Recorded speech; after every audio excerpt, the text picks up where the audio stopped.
ನಿಮಗೆ ಬಂದಿರುವಂತಹದ್ದು 2 of sorts ಬಂದಿದೆ. ಕೆಲವೊಂದು ಇಂಡಿಸಿಷನ್ ಅಲ್ಲಿ ಇರುವಂತಹದ್ದು, ಯಾವುದೇ ರೀತಿಯ ಡಿಸಿಷನ್ ಅನ್ನ ಮಾಡಕ್ ಆಗ್ದಿರಾ ಅಥವಾ ಕೆಲವೊಂದು ಡಿಸಿಷನ್ ಮಾಡ್ದಿರಾ ನೀವು ಸುಮ್ಮನೆ ಇರುವಂತಹದ್ದು ರೆಪ್ರೆಸೆಂಟ್ ಆಗ್ತಾ ಇದೆ ಬಾಟಮ್ ಆಫ್ ದ ಡಕ್ ಅಲ್ಲಿ. ನಿಮ್ಮ ಲವ್ ಲೈಫಿನ ವಿಚಾರದಲ್ಲಿ ರೀಸೆಂಟ್ ಪಾಸ್ಟ್ ನಲ್ಲಿ ಕೆಲವೊಂದು ರೀತಿಯ ಎಂಡಿಂಗ್ ಗಳಾಗಿರುವಂತಹದ್ದು, ಲವ್ ಲೈಫಿನ ವಿಚಾರದಲ್ಲಿ ಕೆಲವೊಂದು ರೀತಿಯ ಡಿಸ್ಟರ್ಬೆನ್ಸ್ ಗಳಾಗಿರುವಂತಹದ್ದು, ಅವ್ಯವಸ್ಥೆಗಳಾಗಿರುವಂತಹದ್ದು, ಸಮಾಧಾನ ಇಲ್ಲದೆ ಇರುವಂತಹದ್ದು ರೆಪ್ರೆಸೆಂಟ್ ಆಗ್ತಾ ಇದೆ. ಯಾಕೆ ಅಂದ್ರೆ ಲವ್ ಲೈಫಿನ ವಿಚಾರದಲ್ಲಿ ಯಾವುದೇ ರೀತಿಯ ಪಾಸಿಟಿವ್ ಬದಲಾವಣೆಗಳು ಆಗುತ್ತಾ ಅನ್ನುವಂತಹದ್ದು ನೀವು ಪಾಸ್ಟ್ನಲ್ಲಿ ನೀವು ನಿಮ್ಮ ಲವ್ ಲೈಫಿನಲ್ಲಿ ನೀವು ಆಲೋಚನೆಯನ್ನ ಮಾಡಿದ್ದೀರಿ, ಕೆಲವೊಂದು ಬದಲಾವಣೆಗಳಾಗುವಂತ ಸಾಧ್ಯತೆಗಳಿದೆಯಾ ಅಂತ. ಆದ್ರೆ ಎಂಡಿಂಗ್ ಗಳಾಗಿರುವಂತಹದ್ದು ಯಾವುದೇ ರೀತಿಯ ಸರಿ ಹೋಗ್ತಿಲ್ದೇ ಇರುವಂತಹದ್ದು ರೆಪ್ರೆಸೆಂಟ್ ಆಗ್ತಾ ಇದೆ. ತುಂಬಾ ಆಲೋಚನೆಯನ್ನ ಮಾಡಿರುವಂತಹದ್ದು ನಿಮ್ಮ ಲವ್ ಲೈಫಿನ ವಿಚಾರವಾಗಿ ನಿದ್ರಾಹೀನತೆಗಳಾಗಿದೆ.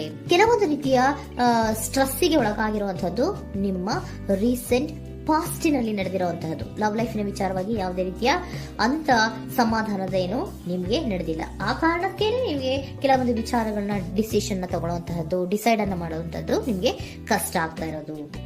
ನೀವು ಪ್ರೆಸೆಂಟ್ ಸಿಚುಯೇಷನ್ ಅಲ್ಲಿ ಬರುವಂತಹ ಆಫರ್ಗಳನ್ನ ನೀವು ಏನ್ ಮಾಡ್ತಾ ಇದ್ದೀರಾ ಅಂದ್ರೆ ರಿಜೆಕ್ಟ್ ಮಾಡ್ತಾ ಇದ್ದೀರಾ ಅಥವಾ ಮಿಸ್ ಮಾಡ್ಕೋತಾ ಇದ್ದೀರಾ. ಕೆಲವೊಂದು ಆಪರ್ಚುನಿಟೀಸ್ ಗಳು ಬಂದ್ರೂ ಕೂಡ ಅದರ ಬಗ್ಗೆ ನೀವು ಕರೆಕ್ಟ್ ಆಗಿ ಗಮನವನ್ನ ಕೊಡ್ತಾ ಇಲ್ಲ.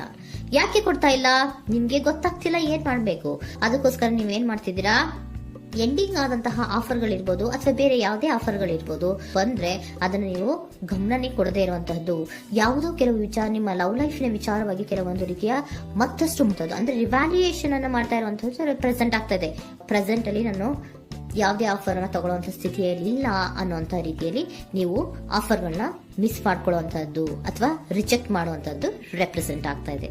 ನೆಕ್ಸ್ಟ್ ಕಾರ್ಡ್ ಬಂದಿರುವಂತಹದ್ದೇನು, ಪ್ರೆಸೆಂಟ್ ನಲ್ಲಿ ಪೇಜ್ ಆಫ್ ಸೋರ್ಸ್ ಬಂದಿದೆ. ಯಾವುದೋ ಒಂದು ನಿಮ್ಮ ಲವ್ ಲೈಫಿನ ವಿಚಾರವಾಗಿ ಬಹಳಷ್ಟು ಕ್ಯೂರಿಯಾಸಿಟಿಯಿಂದ ಏನೋ ವಿಚಾರವನ್ನ ತಿಳ್ಕೊತಾ ಇದ್ದೀರಾ, ಬಹಳಷ್ಟು ಕ್ಯೂರಿಯಾಸಿಟಿಯಿಂದ ತಿಳ್ಕೊತಾ ಇದ್ದೀರಾ ಏನಾಗ್ತಾ ಇದೆ, ಹೇಗಾಗ್ತಾ ಇದೆ ಅಂತ. ತುಂಬಾನೇ ನೀವು ಕೆಲವೊಬ್ರು ಲವ್ ಲೈಫಿನ ವಿಚಾರದಲ್ಲಿ ತುಂಬಾನೇ ಮಾತು ಕೂಡ ಆಡ್ತಾ ಇರುವಂತಹದ್ದು ರೆಪ್ರೆಸೆಂಟ್ ಆಗ್ತಾ ಇದೆ.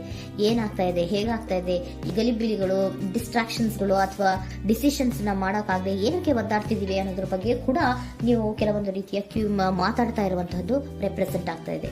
ಯಾವಾಗ ಕೆಲವೊಂದು ವಿಚಾರಗಳಲ್ಲಿ ನೀವು ಮಾತಾಡಿ ಕ್ಲಿಯರ್ ಅನ್ನ ಮಾಡ್ಕೊಂತೀರೋ ಆಗ ನೀವು ಕೆಲವೊಂದು ರೀತಿಯ ಆಕ್ಷನ್ಸ್ ಗಳನ್ನ ತಗೋಬೇಕು ಅನ್ನೋಂಥ ನಿರ್ಧಾರವನ್ನ ಮಾಡಿರುವಂತದ್ದು. ಆಫರ್ಗಳು ಬಂದ್ರೂ ಕೂಡ ರೆಫ್ಯೂಸ್ ಮಾಡ್ತೀರಾ. ಆದ್ರೆ ಏನೀಗ ಹಿಂದೆ ಪಾಸ್ಟಿನಲ್ಲಿ ನಡೆದಿತ್ತೋ ಅದು ಯಾಕಾಯ್ತು, ಏನಕ್ಕೆ ಹಂಗಾಯ್ತು ಅನ್ನೋದ್ರ ಬಗ್ಗೆ ಕೂಡ ನೀವು ಮಾತಾಡುವಂತ ಸಾಧ್ಯತೆಗಳು ರೆಪ್ರೆಸೆಂಟ್ ಆಗ್ತಾ ಇದೆ ಪ್ರೆಸೆಂಟಿನಲ್ಲಿ.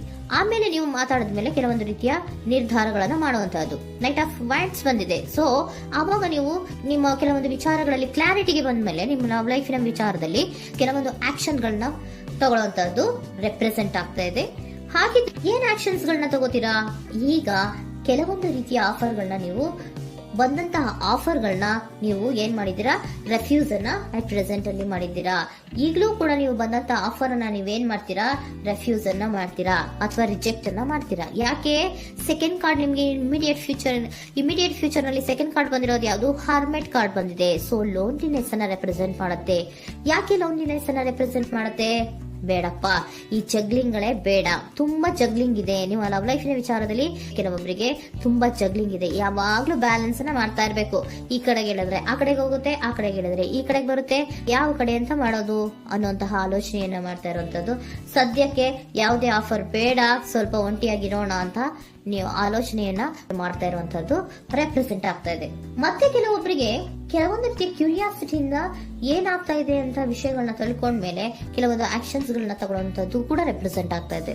ಯಾವುದೇ ರೀತಿಯ ಭಯ ಇಲ್ಲದೆ ವಿಷಯಗಳನ್ನ ತಿಳ್ಕೊಂಡು ನೀವು ಆಫರ್ಗಳನ್ನ ಅಟ್ ಪ್ರೆಸೆಂಟ್ ಅಲ್ಲಿ ರೆಫ್ಯೂಸ್ ಮಾಡೋ ಸಾಧ್ಯತೆಗಳು ಕೂಡ ಕೆಲವೊಬ್ಬರಿಗೆ ರೆಪ್ರೆಸೆಂಟ್ ಆಗ್ತದೆ. ಯಾಕೆ ಆಫರ್ಗಳನ್ನ ರೆಫ್ಯೂಸ್ ಮಾಡ್ತೀರಾ? ನಿಮ್ಮ ಲವ್ ಲೈಫಿನ ವಿಚಾರದಲ್ಲಿ ಬರೀ ಜಗ್ಲಿಂಗ್, ತುಂಬಾ ಬ್ಯಾಲೆನ್ಸ್ ಅನ್ನ ಮಾಡ್ಬೇಕು. ಯಾವ ಕಡೆ ಮಾಡ್ಬೇಕು, ಹೇಗ್ ಮಾಡ್ಬೇಕು ಗೊತ್ತಾಗದೇ ಇಲ್ಲ. ನೀವೇನ್ ಮಾಡ್ತೀರಾ, ಸ್ವಲ್ಪ ದಿನದ ಮಟ್ಟಿಗೆ ನಾನು ಲೋನ್ಲಿ ಆಗಿರ್ಬೇಕು ಅನ್ನೋದನ್ನ ಇಲ್ಲಿ ನಿಮ್ಗೆ ಲವ್ ಲೈಫಿನ ವಿಚಾರವಾಗಿ ರೆಪ್ರೆಸೆಂಟ್ ಆಗ್ತಾ ಇದೆ. ಈ ಎಲ್ಲಾ ಕನ್ಫ್ಯೂಷನ್ಸ್ ಇರೋದ್ರಿಂದಲೇ ನಿಮ್ಗೆ ಬಾಟಮ್ ಆಫ್ ದ ಡಕ್ ಬಂದಿರೋಂತಹದ್ದು 2 ಆಫ್ ಸೋರ್ಟ್ಸ್ ಬಂದಿರೋಂತಹದ್ದು. ಸೊ ಇಂಡಿಸಿಷನ್ ಆಗ್ತಾ ಇರೋಂಥದ್ದು. ಏನ್ ಮಾಡ್ಬೇಕು ಗೊತ್ತಾಗಲ್ಲ.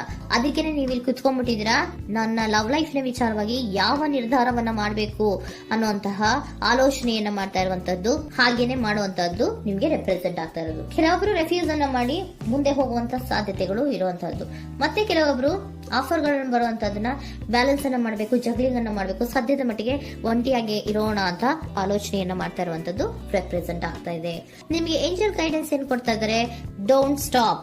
ಇಲ್ಲಿ ಡೋಂಟ್ ಸ್ಟಾಪ್ ಇನ ಅರ್ಥ ಏನಪ್ಪಾ ಅಂದ್ರೆ, ಯಾವ ಕೆಲವು ವಿಚಾರಗಳ ಬಗ್ಗೆ ಕ್ಲಾರಿಟಿ ಬೇಕು ನಿಮ್ಗೆ, ಯಾವ ವಿಚಾರಗಳಲ್ಲಿ ನೀವು ಕನ್ಫ್ಯೂಷನ್ಸ್ ಅಲ್ಲಿ ಒದ್ದಾಡ್ತಾ ಇದ್ದೀರಾ, ಏನ್ ಕ್ಲಾರಿಟಿ ಬೇಕೋ ಅದನ್ನ ಧೈರ್ಯವಾಗಿ ಮುಂದೆ ಬಂದು ಅದನ್ನ ಕ್ಲಾರಿಟಿಯನ್ನ ತಗೊಂಡು ಮುಂದೆ ಹೋಗು, ಅಲ್ಲೇ ನಿಂತ್ಕೋಬೇಡ ಅನ್ನುವಂಥದ್ದನ್ನ ನಿಮ್ಗೆ ಹೇಳ್ತಾ ಇದ್ದಾರೆ.